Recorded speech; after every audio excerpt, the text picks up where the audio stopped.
Mi tercera cita con Brooke fue una continuación de la segunda. Nos vestimos con ropa llamativa de turistas y fuimos al Museo del Zapato, tomados de la mano y riéndonos de las habitaciones y de los pasillos llenos de zapatos. Había polainas teñidas de viejos uniformes militares y calzado brillante de velcro de los años 80. Había moldes ajustables de madera traídos de Inglaterra, sandalias con tacones de madera de Japón y pesados suecos de madera de Dinamarca. Había botas de piel de lagarto, piel de serpiente y piel de tiburón. Había pantuflas con caras y pequeñas luces. Había calzado deportivo con grandes tacos de metal. Había zapatos para nieve. Había zancos. Podía escuchar una voz en el pasillo. Familiar, pero imposible de identificar. Giré para preguntarle a Brooke si ella la reconocía, pero había desaparecido. Escuché otra vez la voz, y era de Brooke, así que empecé a seguirla por un laberinto de zapatos y estantes. Los pasillos eran largos, se bifurcaban y luego convergían en un solo punto. En cada esquina había más habitaciones, más zapatos, hasta que me di cuenta de que las paredes mismas estaban hechos de zapatos, de grandes pilas de ellos, como una cueva excavada en una montaña inmensa de zapatos. La voz de Brooke me llamó, diciéndome que tenía que despertar. Mis propios zapatos habían desaparecido y mis pies estaban mojados y fríos. Me estiré para tomar un par de la pared y mi mano tocó el cemento desnudo.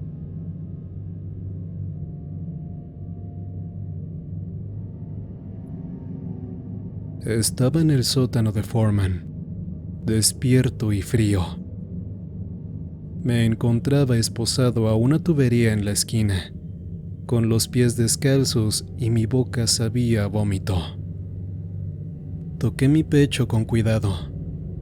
Me dolían los músculos y sentí 2 quemaduras donde la corriente había forzado su camino a través de mi piel y hacia todo mi cuerpo. ¿John? Levanté la mirada y vi a las otras mujeres observándome. Stephanie se les había unido, encadenada a la esquina donde Rada solía estar. No reconocía a las otras de vista, solo por la voz. Pero fuera de la fosa, era más difícil identificar sus voces. ¿Qué pasó? Pregunté, todavía aturdido. ¿Te electrocutaste? Respondió una de las mujeres. Era más joven que las otras 2, pero tal vez un poco más grande que Stephanie. Jess, quizá. Los derribó a los 2. Cayó demasiado lejos de nuestro alcance, explicó otra. Creo que me disloqué la muñeca intentando alcanzarlo. Esa debía ser Melinda. ¿Para alcanzar las llaves? Pregunté. ¿O para matarlo? Dijo, encogiéndose de hombros con frialdad. Definitivamente era Melinda. ¿No estaba la pistola aquí? Pregunté. Cayó por allá. Señaló, haciendo un gesto hacia las escaleras. Hablaba con suavidad. Así que él despertó primero. Dije, tal vez podía regenerarse como Crowley. ¿Cuánto tiempo estuvo inconsciente? 1 hora, tal vez 2. respondió la última mujer. Reconocí la voz de Carly. Igual que tú. De hecho, tú empezaste a moverte primero, pero él se despertó y te inyectó algo. Creímos que era veneno. Era un sedante. Aclaró Jess. Es el mismo que usó para secuestrarme. Así que mi conjetura acerca de la descarga eléctrica era correcta. Era tan susceptible a ella como un humano normal. Tal vez no podía regenerarse en absoluto. Si para la próxima vez conseguía una forma de electrocutarlo sin estar yo en el medio, podía detenerlo. ¿Dónde está ahora? Pregunté. A juzgar por el hoyo en mi estómago, supuse que debía llevar varias horas dormido. Llevaba aquí ya 48 horas y no había comido nada. Se fue. Respondió Jess. Te encadenó, la bajó a ella y se fue. Señaló a Stephanie y la miré de cerca. Estaba aterrorizada y callada, hecha un ovillo en una esquina con lágrimas marcándole el rostro. ¿Estás bien? Pregunté. Asintió con la cabeza sin decir nada. ¿Y qué hay de la mujer en la pared? Stephanie empezó a llorar. ¿Los ojos? ¿Sigue ahí? Stephanie comenzó a sollozar incontrolablemente. Cerré los ojos. No sentía empatía ni preocupación. Sentía responsabilidad, así como la había sentido con el señor Crowley. Juré que Foreman no iba a matar a nadie más si podía evitarlo. Lo mataría y terminarían los asesinatos. Las 3 prisioneras que llevaban aquí más tiempo se tensaron abruptamente, como una criatura de 3 cabezas, y escucharon, con los ojos abiertos.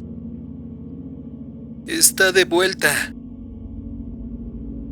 anunció Carly.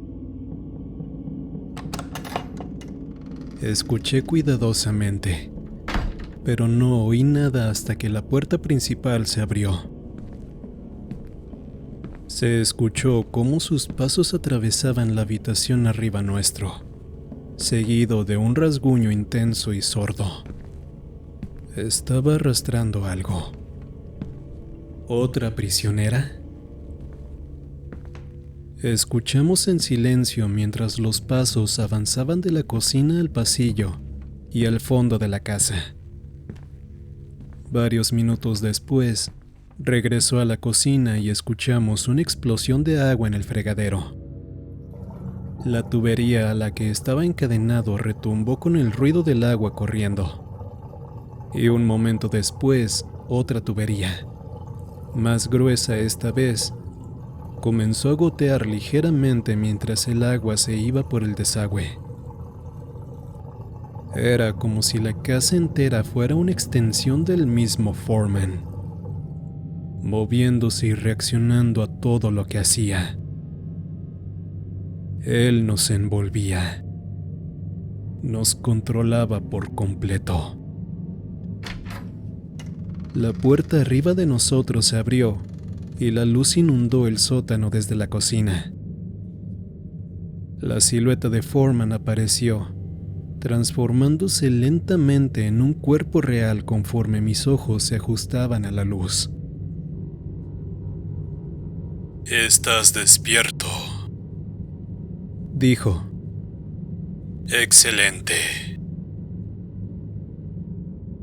Vino rápidamente hacia mí, en una actitud que no era ni amenazante ni cautelosa. Yo estaba débil como para atacarlo, incluso si quisiera. Demasiado aturdido por las drogas y mis 2 días de hambruna. Hay algo que creo que deberías saber, dijo, poniéndose en una rodilla para alcanzar mis esposas.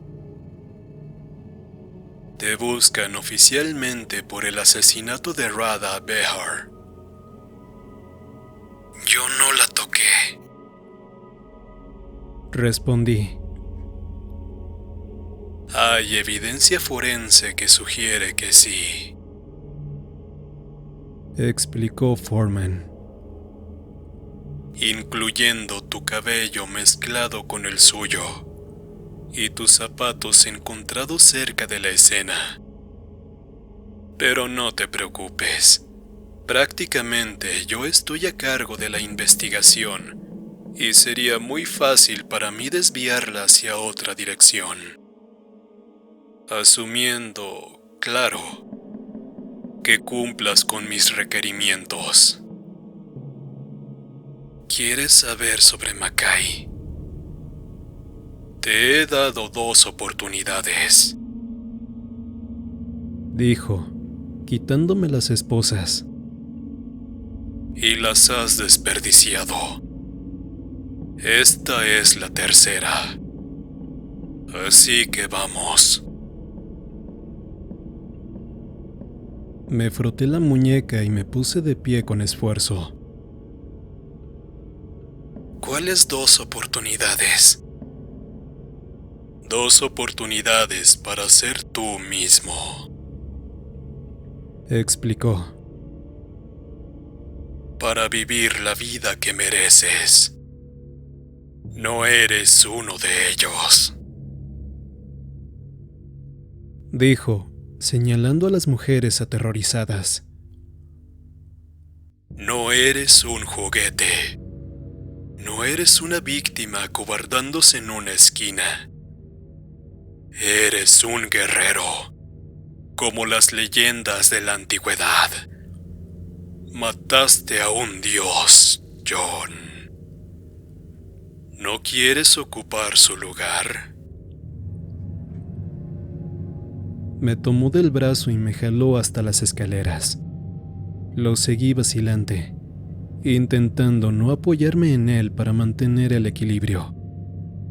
Mis piernas no querían responder, y mi cabeza se sentía ligera. No soy como tú. Nadie lo es, respondió Foreman, empujándome hacia las escaleras. Me tomé del pasamanos y traté de subir. Tampoco había nadie como Mackay. Dijo. Y no hay nadie como tú. Eres único y especial. Ahora apresúrate. Subí las escaleras y me detuve en la cocina, deseando que mis piernas se despertaran mientras Foreman cerraba la puerta detrás de nosotros. Era libre, pero estaba demasiado débil como para hacer algo. Incluso cuando él estuvo completamente incapacitado, había sido capaz de sentir mis intenciones y protegerse. ¿Eso significaba que solo podía atacarlo accidentalmente? ¿Podía planear algún tipo de accidente? Sonó el celular de Foreman y lo sacó de su bolsillo. Vio el número. Sonrió y contestó. Nadie. Dijo. Qué bueno que llamas. Pausa. No, todavía nada. Pero estamos por averiguarlo. Giró para mirarme. Es más fuerte de lo que pensamos. Y más débil. No puedo esperar a que lo conozcas. Pausa. Sí, Te dije, te llamo tan pronto como sepa. Sé paciente. Pausa. Adiós. Guardó su celular y señaló el pasillo. Después de ti. Avancé por el pasillo, conservando una mano en la pared para no perder el equilibrio. Me pregunté si había más personas en las paredes, enterradas y selladas para siempre. Radha estaba encadenada. Te di mi cuchillo y te rehusaste a lastimarla. A ella le gustaba, ¿sabes? Ser lastimada. Siempre tenía una sensación de satisfacción cuando terminábamos. Eso es porque había sobrevivido. Contesté. Y ustedes, los mortales, valoran la oportunidad de sobrevivir. Dijo. Su vida se define por la muerte. Y cada vez que la encaran se vuelven más fuertes. Aprenden más. Sienten más. Suena estúpido decirlo así, pero no morir los hace estar más vivos. ¿Qué define a los demonios? Pregunté. Las cosas de las que carecemos. Pasamos a su habitación y seguimos hacia el cuarto de tortura. Mis piernas estaban recuperando fuerza. La sangre estaba fluyendo con mayor facilidad y mi equilibrio había mejorado. Me pregunté quién estaba en el cuarto. Tenía que ser alguien que conociera. ¿A quién me forzaría a torturar? ¿A mi madre? ¿A mi hermana? ¿A Brooke? Tu segunda oportunidad llegó cuando Radha estaba en la fosa. Siguió Foreman. Y esa hubiera sido fácil. Ni siquiera tenías que lastimarla directamente. Ni siquiera verle la cara. Solo hacer que los cables tocaran la cadena. Hubiera sido generoso de tu parte. De hecho, porque le hubiera salvado la vida. Pero aún así no hiciste nada. No quiero hacerle daño a nadie. Insistí. Continúas diciéndolo. Respondió Foreman. Pero eso no te detuvo de lastimar a Mackay. Y no te detuvo de atacarme en el sótano. Todos tenemos nuestros gustos, por supuesto. Y yo tengo que reconocer que no estaba dirigiéndome correctamente a los tuyos. Tú no lastimaste a Radha porque era inocente. Y solo hieres a los malvados. Así que te traje a alguien malvado. Entramos al cuarto de tortura y allí estaba Court, el atacante de mi hermana, atado, amordazado y completamente a mi merced. Estaba despierto. Tenía los ojos muy abiertos y la boca sellada con una gruesa capa de cinta adhesiva. Sus pies estaban bien sujetos al suelo, donde Foreman había hecho unos agujeros en la madera por donde salían gruesas cadenas a través de los soportes del suelo. Sus manos estaban atadas por las muñecas con cuerdas que salían de los hoyos del techo. pero en donde Stephanie había estado colgada sin fuerza, Kurt de alguna manera había sido tensado. Tenía los brazos y las piernas en cruz, sostenidos firmemente en su lugar. Kurt me miró fijamente, con los ojos muy abiertos y asustados, lo que sugería que no sabía qué pensar. Había estado desaparecido por casi 2 días. Seguramente había escuchado al respecto. Y definitivamente me veía como un prisionero. Estaba cubierto de lodo seco de la fosa, con marcas de quemaduras en mi camiseta y vómito hecho costra en mi ropa, además de que apenas podía caminar. No era difícil adivinar que era un prisionero y una víctima. Y sin embargo estaba aquí, sin atar, y Foreman me estaba tratando muy amablemente, como un igual. Si Kurt había escuchado algo de lo que Foreman había dicho en el pasillo, estaría aún más confundido y más aterrorizado. Aquí está, anunció Foreman. Uno aprende muchas cosas trabajando en la estación de policía, como la forma en la que cierta señora Cleaver llama cada 15 minutos para quejarse del abusivo novio de su hija.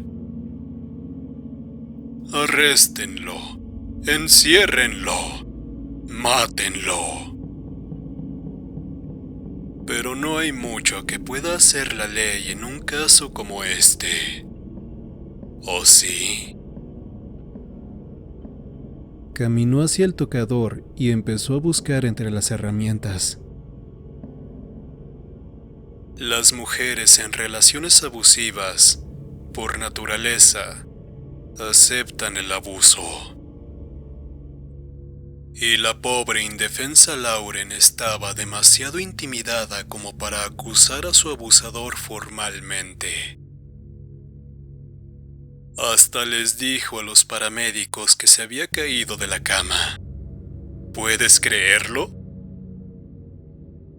Levantó un destornillador plano, examinó la punta y volvió a dejarlo sobre la mesa. Ellos tampoco le creyeron. Pero no había nada que pudieran hacer al respecto. Si la víctima dice que no hubo abuso, la ley dice que no hubo abuso. La ley no puede hacer nada. Se dio la vuelta y levantó un viejo y sucio bisturí. Pero tú sí. Dio un paso hacia mí y me ofreció el bisturí. Esto es lo que quieres, ¿cierto? Eres un ángel castigador. No lastimas a quien sea, por cualquier razón, a menos que lo merezcan. ¿Y quién lo merece más que Kurt? Viste lo que le hizo a tu hermana. Y no creas que se va a detener allí. Se salió con la suya, después de todo. Así que, ¿qué lo va a detener de volver a hacerlo? Puede abofetearla y golpearla hasta que caiga inconsciente. Y siempre se va a salir con la suya. Nada lo va a detener. Me puso el bisturí en la mano. Solo tú.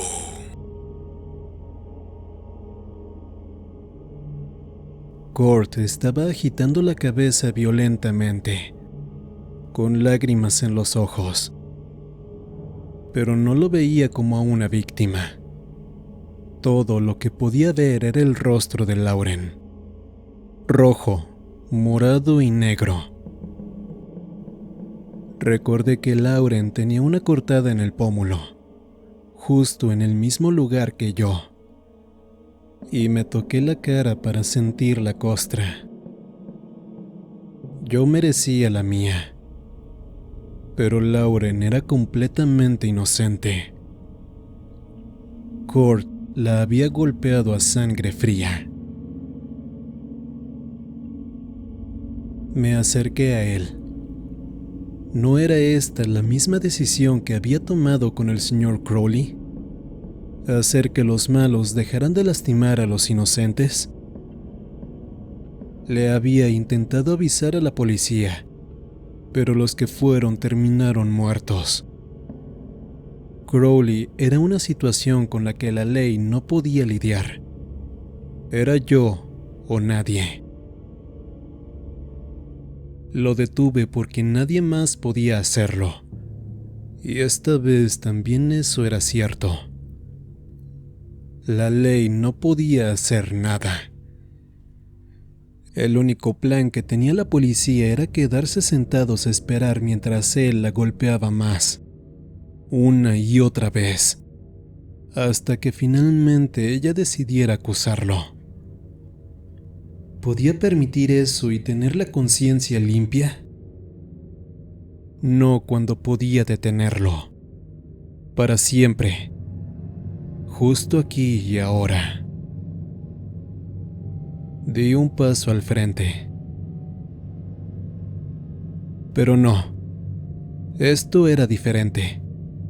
Crowley era un asesino. Un asesino sobrenatural. Y matarlo era la única forma de detenerlo. Crowley, al final, ya estaba matando a más de una persona a la semana. ¿Cuántas más estarían muertas ahora, 6 meses después, si yo no hubiera intervenido? Pero Kurt no era un asesino, y su castigo no podía ser la muerte. Era demasiado. No podía hacerlo. Di un paso atrás. Pero podía lastimarlo. No tenía por qué terminar en muerte. A fin de cuentas, había lastimado a la señora Crowley, y ella era mucho más inocente que Kurt. Di 2 pasos más al frente, lo suficiente como para oler su sudor y escuchar su respiración entrecortada.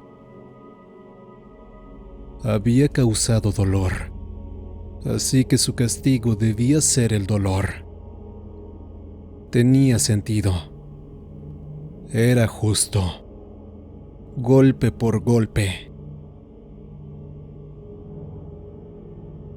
Pero, ¿y luego qué? Me di la media vuelta y caminé hacia la ventana. Era de noche, y el cielo entre los gruesos pinos era profundo, color azul intenso. ¿Qué sucedería después de que lastimara a Kurt? No podíamos simplemente dejarlo ir, o le diría a la gente lo que yo había hecho. Podíamos mantenerlo aquí, encadenado al calabozo.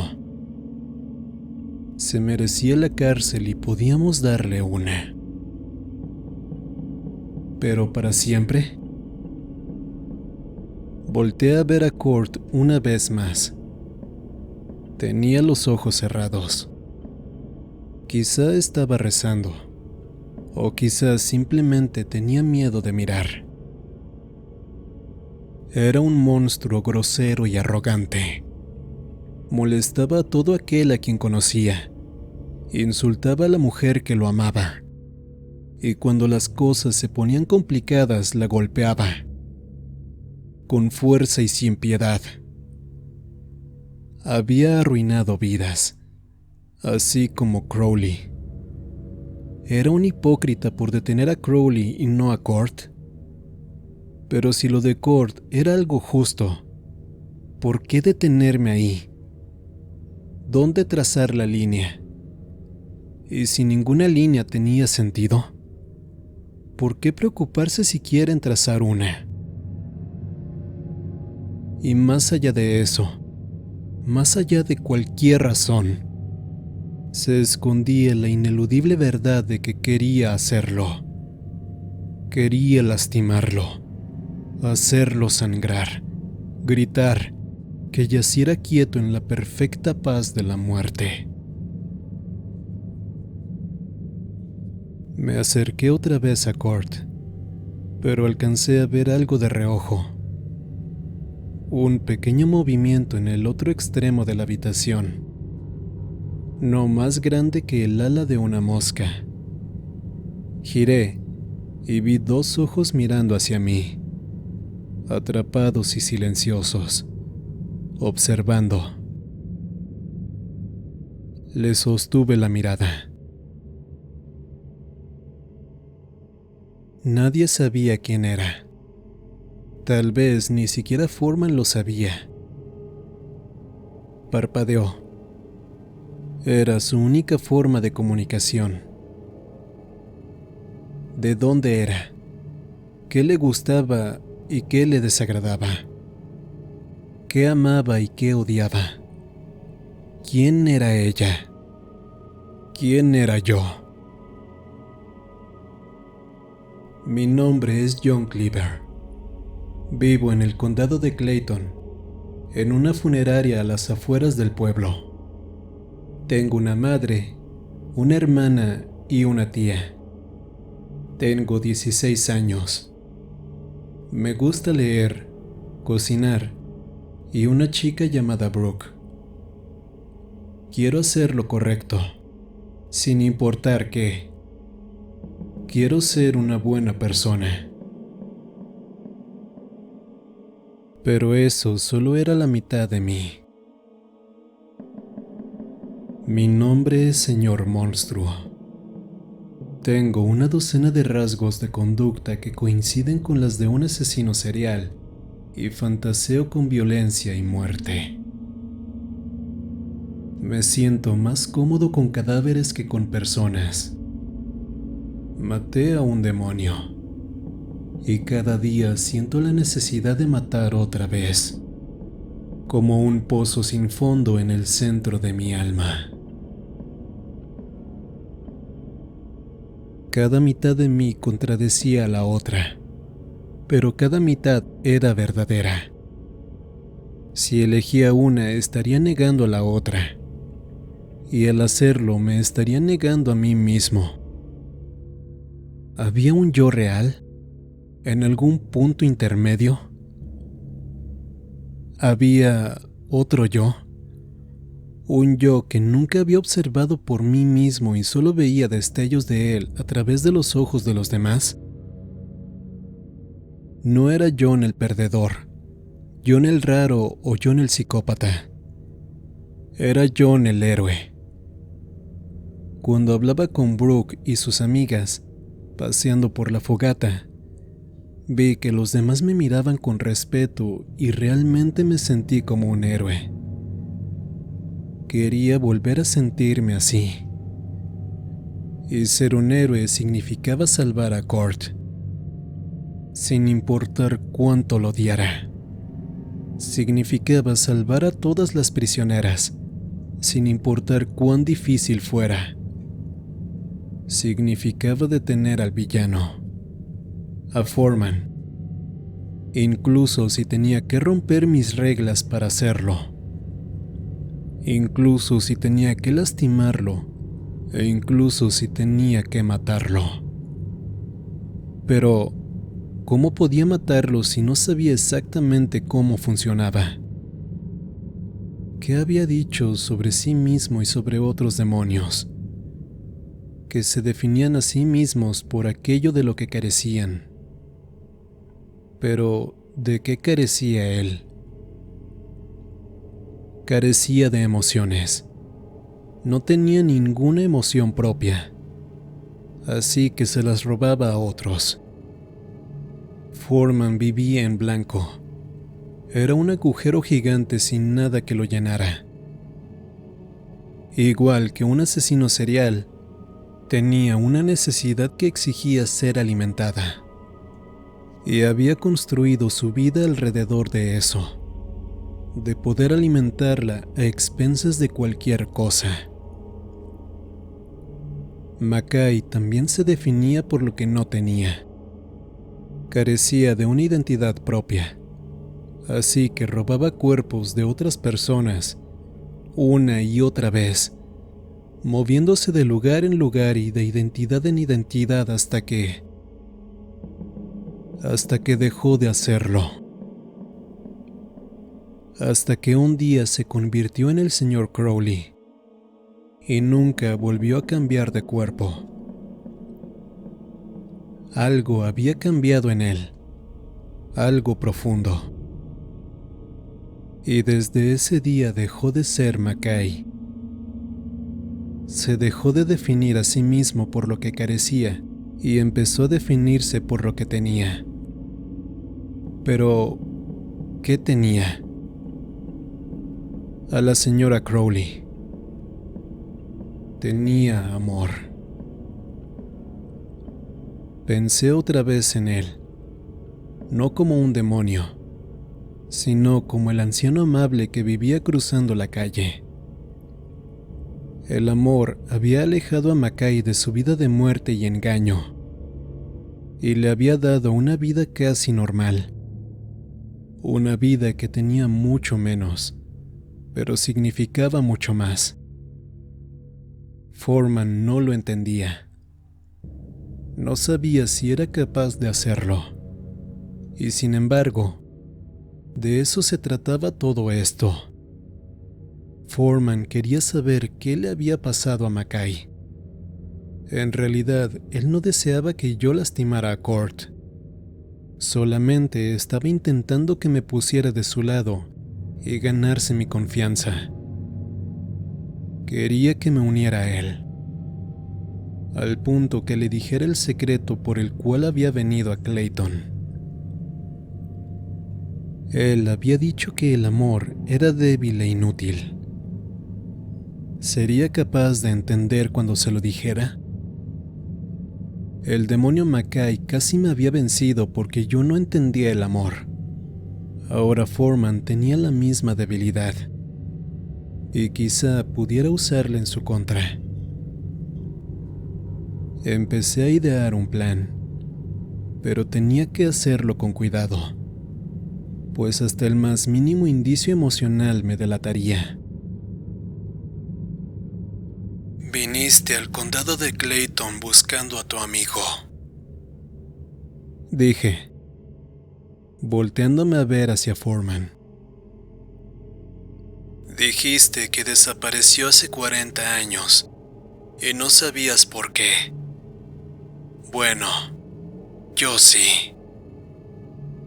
Lo hizo por amor. No juegues conmigo, respondió Foreman, negando con la cabeza. Créeme, dije. De un sociópata a otro, si no entiendes la razón de algo, siempre es el amor. Lo consideró por un momento. ¿Qué estaba sintiendo de mí?